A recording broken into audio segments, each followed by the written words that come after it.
Les dividendes, c'est la clé du succès pour une performance long terme en bourse. Ça, tu vas le voir tout au long de la vidéo et tu vas surtout voir que ce qu'on va viser, ce n'est pas des actions qui ont un gros rendement, mais des actions qui ont une grosse croissance du dividende. Et ça, on va les sélectionner tout au long de la vidéo. Nous avons trois actions avec des prix définis auxquels on peut les acheter et où ça devient rentable sur du long terme de les posséder. Et tu verras qu'on a des zones déjà bien définies. Rapidement, je me présente, on approche tout doucement des 1000 abonnés, mais sûrement. Donc je t'invite à t'abonner tout de suite, même à liker cette vidéo, ça m'aide énormément pour le référencement. Moi, je suis Jackced, je fais en sorte de vulgariser l'investissement pour que tu comprennes dans quoi tu investis et pourquoi tu investis. On part tout de suite sur la première action à dividende croissant que je garderai toute ma vie s'il le faut. La première, je tourne ma tête vers là parce que mon écran est juste ici, c'est Visa. Visa, c'est tout simplement une masterclass de la finance sans laquelle le monde actuel ne fonctionnerait pas. Elle est en duopole, même en triopole si tu veux, avec Amex et Mastercard, plutôt Mastercard parce que Amex est encore loin dans les volumes de transactions.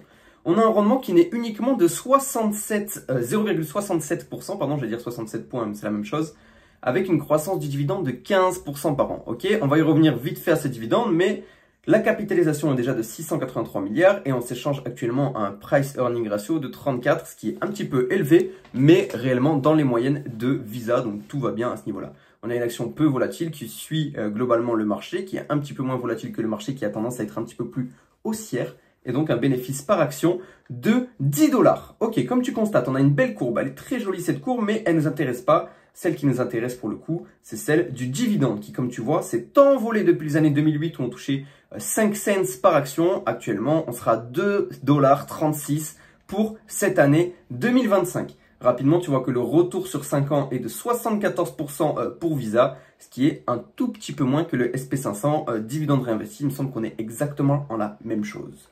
Au niveau de la segmentation, c'est une entreprise qui est beaucoup exposée aux États-Unis, mais qui s'internationalise en ce moment et de plus en plus. D'ailleurs, en Europe, on a du Visa partout et du Mastercard également. Un chiffre d'affaires qui, comme tu le constates, est en croissance, j'allais dire lente, mais on est quand même sur du 10-12% par an, comme tu constates.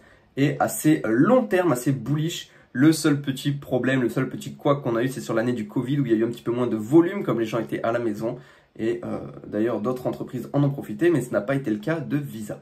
Les free cash flow sont énormes, la trésorerie est énorme pour cette entreprise et tu vas le voir surtout. Je t'ai sélectionné des entreprises de qualité avec des grosses marges, une marge OP de 65%. Une marge nette de 55%, c'est tout simplement l'entreprise qui a la meilleure marge nette dans le S&P 500. Et donc des retours sur capital propre de 50%, c'est très clean. Et bien entendu, notre ratio de distribution donc du bénéfice, là il est de 21%, c'est très faible. Et sur les free cash flow qui m'intéressent beaucoup plus, et au niveau de la trésorerie générée dans l'année, on est à 22,8% qui est redistribué sous forme de dividendes. Ça veut dire qu'on en a énormément sous le pied et comme tu constates, on augmente quand même de 15% par an, donc c'est super clean sur Visa. Rapidement, les points clés de l'entreprise à surveiller. On a une belle zone de support actuellement qui est en train de tenir depuis plusieurs semaines, à part sur la semaine d'avril, mais vous savez très bien ce qui s'est passé à ce moment-là. Depuis, on essaye de décoller, d'aller chercher les 400 sur Visa, ce qu'on devrait faire dans l'année 2026 sans aucun souci, à mon avis. La menace qu'il y a sur Visa qui plane, c'est les stablecoins. Pour moi, ça ne me fait pas grandement peur. Franchement, je pense que Visa va rapidement s'habituer à ce genre de paiement et va même sortir son propre stablecoin, quitte à baisser ses marges d'un tout petit peu. On va dire qu'il y a une marge de manœuvre sans mauvaise blague. Donc un premier support d'achat à 305 $, un support d'achat majeur. Personnellement, dans cette zone support, je me permets d'acheter du Visa petit à petit. Si jamais on va plus bas, je pourrais envoyer beaucoup plus de liquidité. Ensuite, on a des supports historiques plus bas, autour des 270 $ et ensuite à 260. On passe sans plus tarder à la deuxième action de cette vidéo et cette fois-ci, elle est sur PEA. Et oui, c'est bien L'Oréal. L'Oréal qui a un rendement de 1,76%. Personnellement, j'ai un rendement sur coût de 2,25. J'ai acheté au bon moment et je vous montrerai sur le graphique comment vous allez pouvoir le faire également. Si cette vidéo te plaît, si le format te plaît, parce que j'essaie d'aller un petit peu vite pour condenser tout ça, n'hésite pas à me le faire savoir par un pouce bleu ou un commentaire. Comme tu constates, on est toujours dans nos 10% de croissance du dividende par an avec une croissance à 11% sur L'Oréal. C'est assez rare sur PEA d'avoir une croissance aussi belle et vous verrez que la courbe est très jolie à regarder de nouveau. On est sur la troisième capitalisation française avec 233 milliards d'euros, un price earning ratio qui est quasiment le même que Visa si on regarde, on est vraiment dans les mêmes multiples, autour de 34, mais c'est pareil, c'est le même historique que Visa. Par contre, on n'a pas la même croissance, vous le verrez après. On a une volatilité qui est assez faible, un bénéfice par action qui est assez élevé, lui, quant à lui. On était monté très haut avec le luxe et la consommation discrétionnaire en 2023-2024 pour rechuter assez bas. Et c'est à ce moment-là que moi, je me suis bien positionné, je me suis bien régalé, vous allez voir. Sur 5 ans, on a une performance de 53% sur L'Oréal quand même. Hein, sur du long terme, on a une belle diagonale qui est tracée, vous le verrez, on a une tendance long terme qui est jolie à regarder. Et comme vous voyez, on est passé de 2,3 € de dividendes en 2013 à 7 € de dividendes par action en 2025. Et vous verrez qu'on en a encore sous le pied. Rapidement, la segmentation, pas mal d'Europe, pas mal d'Asie du Nord, pas mal d'Amérique du Nord. On est très bien équilibré chez L'Oréal et ça, j'aime beaucoup. On intègre tout le monde avec l'Asie-Pacifique, Moyen-Orient, Afrique du Nord, Afrique subsaharienne, 8% quand même, hein, c'est pas mal. Et l'Amérique latine qui a aussi 6%. Je rappelle que L'Oréal a des gammes de cosmétiques adaptées à toutes les peaux et s'adapte à absolument toute clientèle. Donc ça, c'est super. On a un chiffre d'affaires qui, sur du long terme, monte assez proprement. On a un petit peu de mal en 2020. Mais depuis, on a une belle reprise de la croissance. Bon, on a un CAGR qui est plus autour de 4-5% que des 8% qu'on attend la plupart des cas. Les free cash flow sont giga clean. Hein. Vous voyez que la tendance long terme, elle est clean, elle est claire. Les bénéfices par action, on essaye de se garder quand même une belle marge de sécurité. On est vraiment en bénéfice sur cette entreprise. On a des marges qui sont en croissance lente, mais en croissance quand même. J'en blaguais sur le Discord il y a peu. Discord d'ailleurs que je t'invite à rejoindre. On est plus de 1500 dedans. Je partage mes positions encore pour l'instant. Je partage surtout plusieurs analystes et plusieurs avis. On est toute une équipe à gérer tout ça. Je vous invite à le rejoindre. C'est le premier lien que vous trouverez en bio. Pour ce qui est de la marge nette, on est autour des 15% et ça depuis des années et des années. Et c'est quand même très clean pour une boîte dans la consommation assez défensive. Des retours sur capitaux propres autour des 20% également. Tant que ça ne se dégrade pas, on est top pour L'Oréal. Vous voyez que depuis 2021, on est à ce niveau-là. Et pour 2025, on prévoit un niveau autour de 18. Tant qu'on ne retrouve pas le niveau en dessous de 15 qu'on a connu en 2020, pas d'inquiétude là-dessus. Et donc notre ratio de distribution, on est à 54% du bénéfice en 2024, ce qui est un petit peu plus élevé que Visa quand même, mais on n'a pas le même rendement. Et on a 53% de distribution des free cash flows, ce qui reste tout à fait ok. Tant qu'il n'y a pas de niveau au-dessus de 65-70%, on ne s'inquiète pas, on ne s'endette pas du tout pour verser ces dividendes et ils sont assez clean. Mais on voit que on est quand même une entreprise défensive et on va donner un petit peu plus de dividendes que certaines autres boîtes. Ok, on passe sur notre graphique, on va dézoomer, tu vois qu'il y a des lignes de partout, tu comprends rien. Quand c'est des lignes vertes, c'est des supports d'achat majeurs ou mineurs selon l'intensité du vert. Et quand c'est des lignes jaunes, orange, rouge, c'est des supports majoritaires.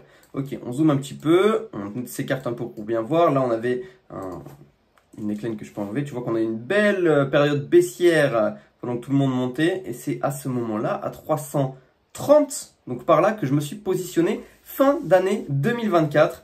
Et franchement, je ne regrette absolument pas mon achat puisqu'on est déjà sur un bon plus 15%. Et surtout, j'ai acheté au bon prix avec un PE ratio qui était à l'époque de 27. Donc bien en dessous des moyennes qu'on connaissait. Et j'ai réussi à trouver ce prix d'achat grâce à mes supports-là, si je peux éviter d'y toucher. Grâce à tous ces rebonds-là qu'on avait trouvés en 2022 et 2023 avant cette grosse période haussière de 2023-2024. Donc comme tu constates, on a un gros support là ici à 325 €. Si jamais ça y revient, j'achèterai massivement. Et quand je parle de massivement, à ma petite échelle, ça reste quand même 5, 6, 7 actions. Ici à 340, je pourrais commencer à y penser. À 350 et 360, pour moi c'est niet. Parce que j'ai un price earning ratio. Ouais. Parce que j'ai un PRU, moi, qui est de 331 €. Donc je pense à acheter L'Oréal à partir de 340. Si on n'y revient pas dans les prochains temps et qu'on revient sur les 350, 360, peut-être que j'aurai changé d'avis puisqu'on a rebondi déjà plusieurs fois sur ce niveau support ici. On a une résistance à aller chercher juste au-dessus de la tête à 400 qu'on n'arrive pas à casser. On a rebondi déjà 2 fois dessus, tu vois, je ne l'ai pas tracé, mais celle-là, elle est pertinente. On en a d'autres à 412 qui correspondent à ce niveau-là, à 429 qui correspond au prochain premier top qui a galéré. Là, on a un pivot, comme tu vois, on a une résistance, mais également un support quand on a réussi à monter au-dessus.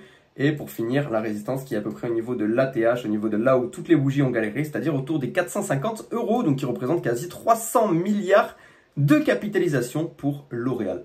Le marché américain vient d'ouvrir, il est 15h33. Je me permets de regarder juste, hop, Zoetis, que je ne vais pas te présenter aujourd'hui, mais qui est une très bonne entreprise. Et Uber, sur laquelle j'essaye de mettre toutes les semaines un DCA en place tant qu'on n'est pas au-dessus des 100 $. Et Google, qui bien entendu n'a pas eu de démantèlement, donc qui va s'envoler vers la Lune. Pour L'Oréal, donc tu l'as compris, en dessous de 360, on est sur un bon prix d'achat. Personnellement, je n'achèterai pas avant les 340. Si jamais on n'y retourne pas, tant pis, je réévaluerai ce niveau-là dans les 6 mois, 1 an à venir. En tout cas, c'est une très belle ligne de mon portefeuille. Ça représente 9%, il me semble, de mon portefeuille L'Oréal. J'en possède 4 des actions. Et franchement, c'est clean. Et c'est une ligne que j'ai envie de garder limite à vie tant que les fondamentaux ne se dégradent pas. On passe sur la troisième et dernière action de ce format. Je t'invite toujours à liker ou à t'abonner si ça te plaît, ça me fait extrêmement plaisir. Beaucoup d'entre vous oublient, 60% qui regardent les vidéos ne sont pas abonnés à la chaîne les gars. Pensez à cliquer sur le petit bouton rouge, ça me soutient énormément. Et donc on passe sur MSCI. MSCI, c'est une entreprise un petit peu plus compliquée. Tu connais le MSCI World qui est déterminé donc par cette agence qui détermine les 1500 quelque chose entreprises qui ont la plus grosse capitalisation du monde. Et en fait, c'est une agence de notation, mais qui a également beaucoup d'outils d'analyse qui sont présentés donc pour générer les ETF par d'autres institutions. Comme tu constates, on a un rendement qui est de 1,27%, ce qui est un petit peu plus élevé que Visa quand même pour une boîte américaine, pour une boîte outre-Atlantique, c'est pas mal. Et on a surtout une croissance du dividende de 20% par an. Vous allez voir, la courbe, elle est tout simplement effarante. Juste avant, on est sur une capitalisation qui est plus petite, 43 milliards, donc il y a beaucoup plus de mouvements, petits comme gros, vous le verrez un petit peu plus tard. On a un PE ratio de 36, ce qui est dans la moyenne de l'entreprise, mais honnêtement, ça ne me fait pas grandement peur. Pour ceux qui sont sur le Discord, je vous sortirai la carte d'analyse dans pas très longtemps, ou peut-être sur le portefeuille public, peut-être qu'on aura basculé d'ici là, parce que oui, le projet étant de créer un portefeuille public sur lequel on pourra analyser toutes ces boîtes à dividendes croissants, donc je vous tease un petit peu, mais c'est pas encore sorti. On a un joli bénéfice par action, et vous allez voir que c'est très beau, le seul problème étant que le prix est assez haut, donc pour certains, l'achat fractionné serait cool, et pour acheter en fractionné, malheureusement, ce n'est pas disponible sur tous les courtiers. On a un retour sur 5 ans de 62% et un retour sur un an de moins 2%. Intéressant quand on voit que le prix stagne comme ça, alors que vous allez voir les fondamentaux sont top. Le dividende, comme vous voyez, il est passé de... allez, on va prendre le chiffre symbolique de 1 $ en 2016. On a fait x7 tout simplement en 9 ans pour être à 7,2 $ en 2025. C'est-à-dire que si tu avais acheté en 2016 au prix, déjà au prix assez bas, allez, on va dire de 70 $, tu aurais fait un x10 déjà à la TH et en plus ton dividende aurait fait x7. Donc imagine la croissance de fou furieux. Maintenant, MSCI, tu vois, on se transforme, hop, 61% qui vient de l'indice, 27% de l'analytique et donc de toutes les stats qui mettent à disposition. Les notes ESG, ça représente 8% sous forme d'abonnement et tous les autres actifs, ça, il y a marqué privé. Le chiffre d'affaires, comme tu vois, est en croissance constante. Les free cash flow, c'est pareil. Les bénéfices par action, c'est pareil. C'est rare de voir des entreprises aussi clean dans une constance long terme avec un 12%, environ 12-15% de croissance. Et sur les pires années, on fait 8%. C'est tout simplement très beau à regarder. À savoir que le BNA de 2025 n'est pas mis à jour, hein, sachez-le. On a juste un semestre, c'est-à-dire qu'il sera de 16, quelque chose environ. Donc un petit peu meilleur que celui de 2024. Au niveau des marges, on a 53% de marge op et à 38% de marge nette. Pour les retours sur capitaux propres, ce n'est pas le genre de choses qu'on regarde sur ce genre d'entreprise, tout simplement, puisque les capitaux propres sont extrêmement faibles. On est donc à moins 118, mais bref, on ne va pas s'y effarer plus longtemps, parce que ça ne veut rien dire pour cette boîte-là. Les ratios de distribution sont de 42% du bénéfice en 2024 et de 34% des free cash flow, ce qui est assez faible, ce qui veut dire qu'on en a encore sous le pied comme d'habitude. La dette est assez élevée, mais depuis toujours, et c'est très bien géré. Le ratio de couverture des intérêts, lui, attention, est en hausse et il faut faire attention à ce ratio-là qu'ils ne viennent pas à baisser. Comme vous constatez, on a un très très beau niveau de dividendes et c'est très intéressant si on vise des dividendes croissants, bien entendu. On sait que les ETF sont de plus en plus médiatisés et de plus en plus dans le collimateur de l'investisseur classique. Voilà pourquoi cette boîte est intéressante puisqu'elle fournit beaucoup de produits à tous les générateurs d'ETF et a même elle-même des ETF à son effigie. Je galère à parler, hein. Vous voyez, en noir, vous voyez une petite droite noire, hop, c'est notre croissance long terme. Si on prend tous les bottoms de MSCI depuis 2018, donc on n'est pas allé chercher tout en bas de la tendance non plus, vous voyez qu'on a un bottom qui est assez bien défini. Hop, une fois, deux fois. Là, on n'était pas loin de toucher dessus, on a tapé la moyenne mobile à la place. Là, 3 fois, on touche quasiment dessus, 4 fois. Et en fait, ce bas de tendance, s'il est confirmé, pourrait nous servir de support pour la suite un petit peu plus tard, parce qu'on risque de rebondir dessus dans très peu de temps. On a 2 beaux supports qui ont été identifiés, même 3, je vous les montre en dézoomant. On en a là où on a rebondi à de nombreuses reprises, que ce soit en 2022 ou en 2021 à 386 $. Lui, va falloir serrer les dents pour aller le chercher. Si on va le chercher, c'est que le marché va très mal. Celui-ci à 465 est un petit peu plus réaliste. On y rebondit à peu près 1 à 2 fois par an. Ça dépend un petit peu des résultats de l'entreprise, même si, comme vous voyez, tous les earnings sont tout le temps en vert. On attend les prochains earnings le 28 octobre. Bon, on a encore un petit peu de temps. Les derniers ont été dans les stats, normal. Et le prix le mieux, le prix qui est le plus psychologique en plus, autour des 500 $, est un support sur lequel on est venu taper 1 fois, 2 fois, 3 fois, 4 fois. et une fois récemment avant le 7 avril de Trump où on s'est fait la malle. Ensuite, on a une résistance qui s'est formée à 591 et une autre qui représente l'ATH à 670. Attention ici, on a un gros mouvement où on a du mal à passer récemment en fin 2024, tout début 2025. Donc si on va chercher cette zone à 620, il faudra voir la réaction que le titre pourra avoir quant à cette zone-là. Personnellement, je suis d'achat entre 500 et 520 sur ce titre. J'en achèterai un ou deux, je n'en possède pas en portefeuille, c'est la seule entreprise de la vidéo que je ne possède pas en portefeuille. Mais si elle venait à descendre autour des 520 €, j'en posséderai tout simplement parce que je vous rappelle qu'on vise les dividendes croissants pour une énorme croissance long terme, tout simplement parce que même si ça va mal, sachez que votre rendement sur coût sera magnifique. Allez, j'en ai fini pour aujourd'hui. N'hésite pas à me dire si ce format t'a plu, si tu veux une partie 2 avec que des entreprises sur PEA ou que des entreprises sur compte titre, que des entreprises américaines, chinoises. Franchement, je peux m'adapter, je suis modulable, on fait ce que vous voulez les gars, juste dites-le moi en commentaire ou au pire, moi je vous le dis et vous voterez avec vos likes.